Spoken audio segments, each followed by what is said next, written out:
2026년 2월 28일 전 세계 뉴스가 일제히 같은 헤드라인을 내보냈습니다. S&P 500이 사상 최초로 7천을 돌파했다는 거죠. 역사적인 순간, 축하할 만한 기록, 투자자들에게는 희소식처럼 들렸을 겁니다. 그런데요, 이 숫자를 조금만 뜯어보면 뭔가 이상한 게 보이기 시작합니다. 이날 상승분의 절반 이상을 만들어낸 건 500개 기업이 아니었습니다.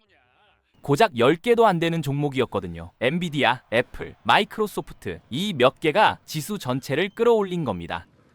나머지 수백 개 종목은요, 거의 움직이지도 않았습니다. 그러니까 지수는 사상 최고치를 찍었는데 정작 대부분의 기업은 그 파티에 초대받지 못한 셈이죠. 이게 왜 중요하냐면요, 건강한 상승장에서는 기록이 오르면 참여자도 함께 늘어나는 게 정상입니다. 그런데 이번엔 정반대였어요. 기록은 경신됐는데 함께 오른 종목 수는 오히려 줄어든 거죠. 시장은 숫자로 축하받고 있었지만 그 안에서는 이미 다른 신호가 조용히 켜지고 있었던 겁니다. 혹시 이 신호 느끼셨나요? 아마 대부분은 못 느끼셨을 겁니다. 뉴스는 7천이라는 숫자만 크게 띄웠고 그 안에서 무슨 일이 벌어지고 있는지는 아무도 말해주지 않았으니까요. 오늘은 이 7천이라는 숫자 뒤에 숨어있는 진짜 이야기를 해보려고 합니다. 왜 이 기록이 불편한지, 시장이 어떤 신호를 보내고 있는지, 그리고 지금 우리가 이 숫자를 어떻게 읽어야 하는지까지요. 자, 그럼 본격적으로 들어가 보겠습니다. 7천 돌파 당일 S&P 500은 장중 약 0.3% 상승했습니다. 얼핏 보면 지수 전체가 고르게 오른 것처럼 보이죠. 그런데요, 개별 종목을 들여다보면 완전히 다른 그림이 나옵니다. 엔비디아는 1.5% 넘게 뛰었고 인텔은 무려 11%나 급등했거든요. 상위 10대 종목이 전체 상승 기여도의 60%에서 70%를 차지했다는 분석이 나왔어요. 지수는 올랐지만 함께 오른 건 아닌 거죠. 500개 기업 중 실제로 상승을 이끈 건 손에 꼽을 정도였습니다. 마치 10명이 들어야 할 가마를 두세 명이 억지로 든 모양새예요. 이건 체감의 문제가 아닙니다. 숫자로 확인되는 명백한 사실이에요. 소수가 지수를 끌어올렸다는 말이 감각이 아니라 팩트인 거죠. 이번엔 다른 숫자를 하나 보여드릴게요. 기록 경신 직전과 이후 상승에 참여한 종목 수입니다. 놀랍게도 절반에도 못 미쳤어요. S&P 500이 역대 최고치를 찍는 그 순간에 오히려 더 많은 종목은 오르지 않았다는 겁니다. 정체하거나 오히려 빠진 종목이 더 많았죠. 건강한 상승장이라면 기록이 오를 때 참여자도 함께 늘어나는 게 정상입니다. 지수가 뛰면 대부분의 종목이 같이 뛰는 게 자연스럽거든요. 그런데 이번에는 숫자와 내부 흐름이 완전히 엇갈렸어요. 겉으로는 축제 분위기인데 정작 그 파티에 참석한 손님은 별로 없었던 겁니다.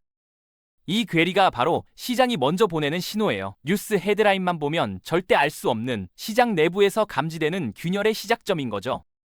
그렇다면 왜 이런 현상이 반복되는 걸까요? 이유는 S&P 500이라는 지수의 구조 자체에 있습니다. 이 지수는 시가총액 가중 방식이거든요. 쉽게 말해서 덩치가 큰 기업일수록 지수에 미치는 영향력이 커진다는 겁니다. 작은 기업 수십 개가 움직여도 대형주 하나에 영향력을 못 따라가요. 그래서 AI나 반도체 같은 특정 테마가 뜨면 자금이 자연스럽게 몇 개 종목에 몰리게 됩니다. 돈이 시장 전체로 퍼지는 게 아니라 한쪽으로 쏠리는 거죠. 엔비디아 하나가 2% 오르면 지수 전체가 출렁입니다. 반면 중소형주 100개가 1%씩 올라도 지수에는 거의 티가 안 나거든요. 이게 구조적인 문제예요. 이게 반복되면 어떻게 될까요? 지수는 계속 강해 보이지만 실제로 그 안을 받치고 있는 기업들의 폭은 점점 좁아지게 됩니다. 내부가 얇아지는 거죠. 이런 장면은 사실 이번이 처음이 아닙니다. 역사를 돌아보면 비슷한 패턴이 반복적으로 나타났거든요. 2000년 닷컴 버블 직전을 한번 보시죠. 당시에도 S&P 500은 사상 최고치를 경신하고 있었습니다. 마이크로소프트, 시스코 같은 초대형 IT 기업들이 지수를 끌어올렸죠. 뉴스는 연일 축제 분위기였어요. 하지만 그때도 상승에 참여한 종목 수는 이미 줄어들고 있었습니다. 2007년 금융위기 직전에도 마찬가지였어요. 지수는 최고였지만 많은 종목은 이미 하락 중이었죠. 2021년 말 팬데믹 이후 최고치 구간에서도 같은 일이 벌어졌습니다. FANG 중심 상승 속에 절반 이상의 종목은 이미 고점 대비 빠지고 있었거든요. 시대도 다르고 결과도 달랐지만 구조는 놀랍도록 같았습니다. 소수가 지수를 끌고 다수는 뒤처지는 그림이요. 이번에도 그 패턴이 다시 나타난 겁니다. 이 시점부터 시장은 하나가 아니라 사실상 둘로 나뉘기 시작합니다. 지수를 끌어올리는 소수의 주도주와 따라오지 못하는 다수의 종목으로요. 뉴스는 당연히 전자를 중심으로 이야기합니다. 엔비디아가 몇 퍼센트 올랐다. AI 랠리가 이어진다. 반도체 슈퍼사이클이다. 이런 헤드라인이 매일 쏟아지죠. 그런데 시장의 체온은 뉴스가 안 다루는 후자에서 먼저 식기 시작해요. 조용히 빠지거나 제자리인 종목들이 하나둘씩 쌓여가는 거거든요. 이건 안 보이는 거예요. 이때부터 투자자들의 체감은 완전히 갈라집니다. 빅테크를 들고 있는 사람은 역대 최고치라며 수익 인증을 올리고 다른 섹터 투자자는 고개를 갸우뚱하게 되죠. 같은 시장을 보고 있는데 서로 완전히 다른 세상에 사는 것처럼 느껴지는 거예요. 누군가는 파티 중이고 누군가는 문 밖에 서 있는 겁니다. 이게 지금 시장의 모습이에요. 자, 이제 핵심적인 이야기를 해볼게요. 기록 경신 구간에서 가장 먼저 약해지는 신호가 뭔지 아시나요? 바로 확산입니다. 이게 정말 중요해요. 확산이란 상승에 참여하는 종목의 폭을 말합니다. 쉽게 말해서 얼마나 많은 기업이 함께 오르고 있느냐, 이걸 보여주는 지표인 거죠. 시장의 건강 상태를 보는 거예요. 이번 7천 돌파 구간에서는 이 확산이 분명히 줄어들었습니다. 지수는 역대 최고치를 찍었지만 함께 오른 기업은 생각보다 훨씬 제한적이었거든요. 폭이 좁아진 거예요. 문제는 이 신호가 뉴스 제목에는 거의 등장하지 않는다는 겁니다. 7천 돌파라는 숫자는 대문짝만하게 나오는데 확산이 줄었다는 건 아무도 안 다루거든요. 관심이 없는 거죠. 하지만 시장 내부에서는 이게 가장 먼저 포착되는 신호입니다. 뉴스보다 먼저, 전문가 분석보다 먼저 시장 구조 자체가 이 신호를 보내고 있는 거예요. 읽을 줄 알아야 해요. 그럼 이 확산이 줄어들면 왜 위험해지는 걸까요? 상승을 떠받치는 기둥이 적을수록 시장은 불안정해지기 마련이거든요. 구조적인 문제가 생기는 겁니다. 생각해보세요. 지금 지수를 떠받치고 있는 게 몇 개 종목이에요. 그 소수 종목에 문제가 생기면 어떻게 될까요? 지수 전체가 같이 흔들리게 됩니다. 버틸 기둥이 없는 거죠. 엔비디아 실적이 기대에 못 미치거나 AI 투자에 거품 논란이 불붙으면요, 지수를 받치던 기둥이 휘청거리기 시작하는 거예요. 대체할 종목도 마땅치 않은 상황에서 말이죠. 그리고 이건 또 다른 의미도 있습니다. 새로운 매수세가 시장 전체에 넓게 유입되지 않고 있다는 뜻이기도 하거든요. 돈이 특정 섹터에만 몰리고 있다는 신호인 거예요. 그래서 이런 구간에서는 변동성이 커지기 쉽습니다. 기록 경신이 곧 안심 신호가 아닌 이유가 바로 여기 있는 거예요. 숫자는 좋아 보여도 구조가 취약해진 상태니까요.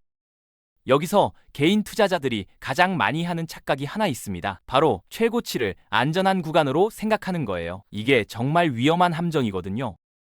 생각해보면 자연스러운 심리이긴 해요. 지수가 7천을 찍었는데 이렇게 잘 가는데 설마 무슨 일이 있겠어? 이런 마음이 드는 거죠. 분위기에 휩쓸리게 되는 겁니다. 하지만 역사를 보면 시장은 가장 편안해 보일 때 가장 얇아져 있었습니다. 모두가 안심할 때 구조는 이미 약해져 있었던 거예요. 이 패턴이 계속 반복돼 왔거든요. 지수만 보고 판단하면 내부의 위험을 놓치기 쉽습니다. 7천이라는 숫자에 취해서 그 안의 균열을 못 보는 거죠. 숫자는 안심시키는데 구조는 경고를 보내고 있는 상황인 거예요. 이 착각은 반복해서 같은 결과를 만들어 왔습니다. 닷컴 버블 때도, 금융위기 때도, 2021년에도 그랬어요. 그래서 지금 이 순간에도 숫자가 아니라 구조를 봐야 하는 겁니다. 자, 그러면 이 기록을 어떻게 읽어야 할까요? 먼저 오해하시면 안 되는 게 있어요. 오늘 이야기는 곧 폭락한다는 예언이 아닙니다. 그런 공포를 드리려는 게 아니에요. 대신 이건 판단이 필요한 구간에 들어왔다는 신호입니다. 기록 경신만 보고 무작정 올라탈 때가 아니라 한 발 물러서서 생각해 볼 시점이라는 얘기를 드리는 거예요. 기록 경신은 방향을 말해주지 않거든요. 7천을 찍었다고 해서 8천으로 간다는 보장도 없고 당장 6천으로 빠진다는 뜻도 아닙니다. 기록은 그냥 지나온 자리일 뿐이에요. 지금은 속도가 아니라 구조를 봐야 할 시점입니다. 얼마나 빨리 올랐느냐가 중요한 게 아니라 이 상승이 얼마나 넓은 기반 위에 서 있느냐를 봐야 하는 거예요. 관점을 바꿔야 해요. 이 기록이 기회가 될지 위험이 될지는 결국 해석에 달려 있습니다. 같은 숫자를 보고도 어떻게 읽느냐에 따라 완전히 다른 결론이 나오는 거예요. 그래서 읽는 법이 중요한 겁니다. 지수 숫자는 누구나 볼 수 있습니다. 7천이라는 숫자는 뉴스에도 나오고 포털 메인에도 뜨고 누구나 쉽게 접할 수 있어요. 그건 어렵지 않죠. 하지만 그 숫자를 만든 구조는 잘 보이지 않습니다. 누가 올렸는지, 얼마나 많은 종목이 참여했는지 이런 건 찾아보지 않으면 알 수가 없거든요. 숨겨져 있는 거예요. 기록 경신 구간일수록 이 내부 신호의 중요성은 더 커집니다. 왜냐하면 겉으로는 가장 좋아 보이는 순간에 안에서는 균열이 시작되는 경우가 많기 때문이에요. 역설적이죠. 확산은 사실 복잡한 지표가 아닙니다. 그냥 시장의 건강 상태를 보여주는 거예요. 얼마나 많은 기업이 함께 오르고 있느냐, 이 단순한 질문에 대한 답인 거죠. 어렵지 않아요.